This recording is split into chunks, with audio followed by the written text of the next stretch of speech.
Here in child development, we do a lot of centers work.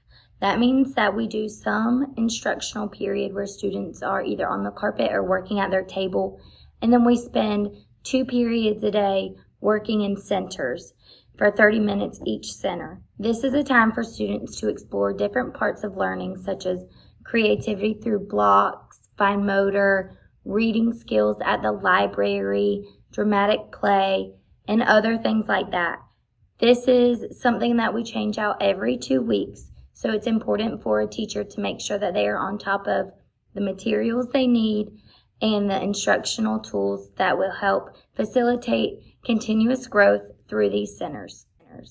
In my classroom, I have a block center, a sensory center, a writing center, a fine motor center, a math center, a dramatic play, library, and then every week I meet with groups of students twice a week, and sometimes we have a science center. This week we are transitioning away from our weather center and into our next theme, which is animals. Come along with me and I will show you how we change centers within a child development classroom. The first center I am switching out is our sand buckets. Students had to find letters within the sand using fine motor materials such as pinchers. Students would match the letters with letters on a sentence strip. I am switching this out with a different center, which is practicing the same skill. As you can see here, it is dinosaurs with uppercase and lowercase letters, where students are still matching the uppercase and lowercase letter to build the correct dinosaur. It is important to build on skills that students have learned and continue till they build mastery. The next center that is going to be getting changed out is the math center.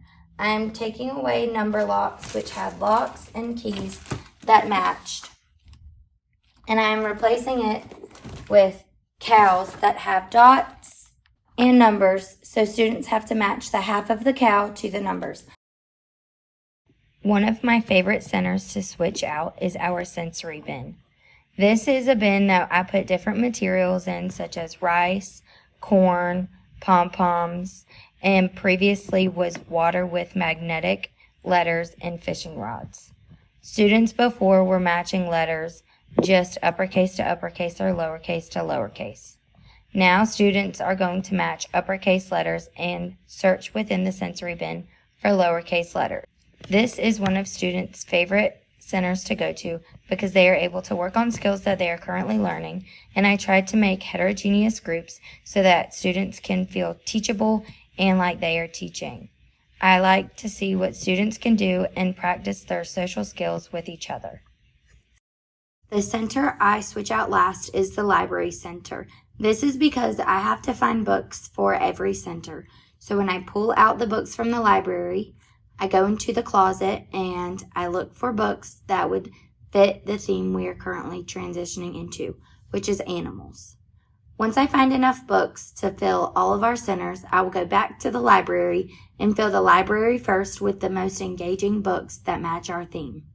Then I will fill the other centers with the rest of the books that match our theme. Now that all of my centers are successfully changed, I can go home knowing that I can start the week off fresh and the next week after that with successful centers for my students. Sometimes I revise my groupings and make sure that students get to hit every center by the end of the week, and that the person that they are with will help them grow as a learner. I hope that this helps you and encourages you to use fun, centers, and thematic learning within your classroom.